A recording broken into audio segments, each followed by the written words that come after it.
Salam sejahtera untuk kita semua. Pelajaran Sekolah Sahabat dengan tema utama Misi Allah, Misi Saya. Pelajaran kedua, Misi Allah bagi kita, bagian kedua. Selasa, 10 Oktober. Injil kekal, pekabaran dari misi. Bacalah Wahyu 14 ayat 6 dan 7. Aspek-aspek apa sajakah dari misi Allah yang bisa Anda identifikasi dalam Injil yang kekal yang dinyatakan oleh malaikat pertama dari pekabaran 3 malaikat ini? Ini adalah satu-satunya bagian dalam kitab suci ketika kata kekal dan Injil dihubungkan. Injil adalah kabar baik mengenai kasih karunia yang ditawarkan kepada semua orang melalui Yesus Kristus. Dia datang ke dalam dunia ini untuk menunjukkan kepada kita kasih karunia dan kebenaran. Dia menghidupkan kehidupan yang tidak berdosa dan mati di kayu salib sebagai korban pengganti untuk menanggung hukuman dosa-dosa kita. Dia bangkit dari antara orang mati, terangkat ke surga, ditinggikan oleh Bapa, dan saat ini mengantarai untuk kepentingan kita di bait suci surgawi. Dia akan segera memenuhi janji terbesarnya, kembali dalam keagungan dan kemuliaan, dan puncaknya sesudah masa 1000 tahun akan mendirikan kerajaan Allah di bumi. Hal-hal inilah yang merupakan kebenaran-kebenaran yang sangat penting dari Injil yang kekal itu. Namun demikian, fakta bahwa pekabaran ini kekal sangatlah jelas. Hanya ada satu Injil yang dapat menyelamatkan kita, dan itu akan tetap sama sampai misi Allah itu benar-benar diselesaikan. Tidak akan pernah ada Injil yang lain. Ajaran-ajaran dan doktrin-doktrin yang palsu akan selalu muncul dan berlalu. Tetapi pekabaran keselamatan, Injil yang kekal itu tidak akan berubah, dan mereka yang percaya dan menghidupkan Injil itu dalam penurutan akan mendapatkan upahnya. Perintah yang diberikan kepada murid-murid yang pertama adalah juga perintah yang sama yang diberikan kepada kita saat ini. Kita harus melanjutkan tugas pemuridan bagi Kristus di mana saja.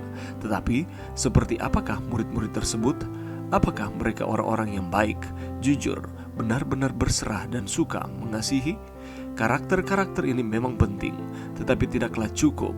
Kita harus menjadikan murid yang berfokus pada unsur-unsur kitab suci yang berhubungan dengan pemuridan, dengan satu tujuan utama: dipersiapkan dan mempersiapkan orang lain untuk kedatangan Tuhan kita, Yesus Kristus.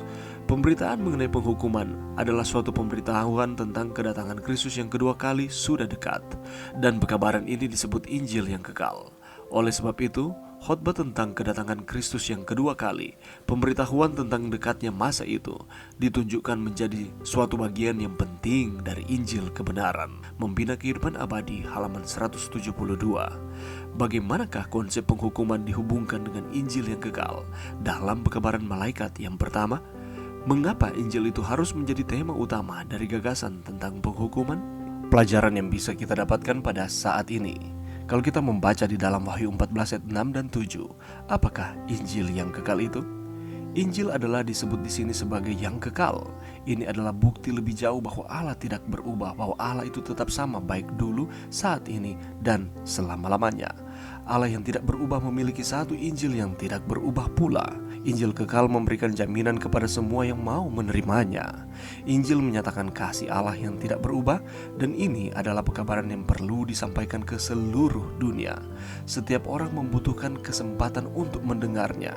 Itulah sebabnya mengapa Allah memanggil umatnya, saudara dan saya, untuk terlibat aktif di dalam memberitakannya. Sebab di dalam Dia Allah telah memilih kita sebelum dunia dijadikan, supaya kita kudus dan tak bercacat di hadapannya.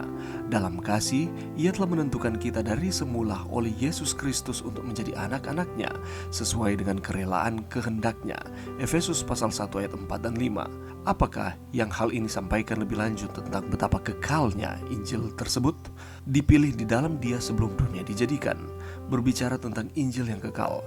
Bahkan sebelum penciptaan dunia pun, rencana Allah bagi kita untuk mendapatkan keselamatan sudah ada di dalam Tuhan. Lihat kata-kata di sini: terpilih, ditentukan, kerelaan kehendak, dijadikan anak.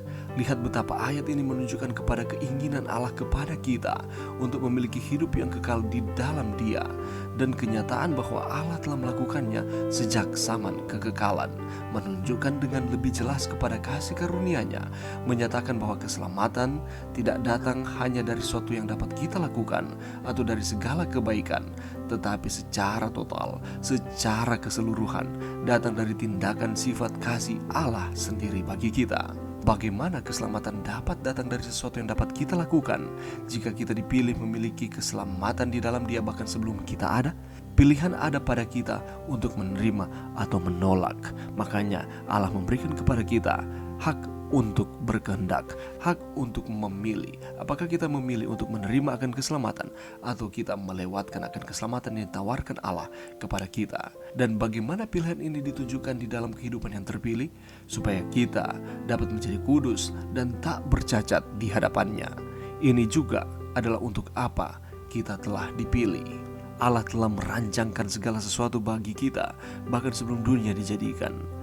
Oleh karena itu keselamatan adalah pemberian Allah, kasih karunia yang diberikan kepada kita, bukan usaha kita untuk menggapai akan keselamatan tersebut. Dan ketika keselamatan telah diberikan kepada kita, ada tugas yang harus kita sampaikan sebagai anak-anak Allah, ialah kita harus memberitakan akan Injil yang kekal itu. Kabar baik keselamatan diberitakan kepada setiap orang, sehingga barang siapa yang percaya kepada Tuhan, menerima akan pekabaran ini, tidak akan binasa, melainkan beroleh kehidupan yang kekal. Kita dipanggil untuk memberitakan Injil yang kekal ke seluruh dunia sebagai bagian pekabaran akhir zaman sampai kepada kedatangan Yesus yang kedua kali. Tetapi kita harus mengetahui dan mengalami Injil yang kekal itu di dalam kehidupan kita secara pribadi. Kita harus menyelami akan makna keselamatan di dalam kehidupan kita sebelum kita membagikannya kepada orang lain. Mari kita terus setia kepada Tuhan. Kita menerima panggilan Allah sebagai umat-umatnya untuk menyatakan kabar baik Injil yang kekal ini kepada semua orang. Mari berdoa. Terima kasih Tuhan atas firman-Mu pada saat ini. Bantu kami Tuhan untuk kami dapat mengerti dan kami dapat membagikan Injil yang kekal yang Allah berikan kepada kami manusia. Ini doa kami Tuhan di dalam nama Yesus. Amin.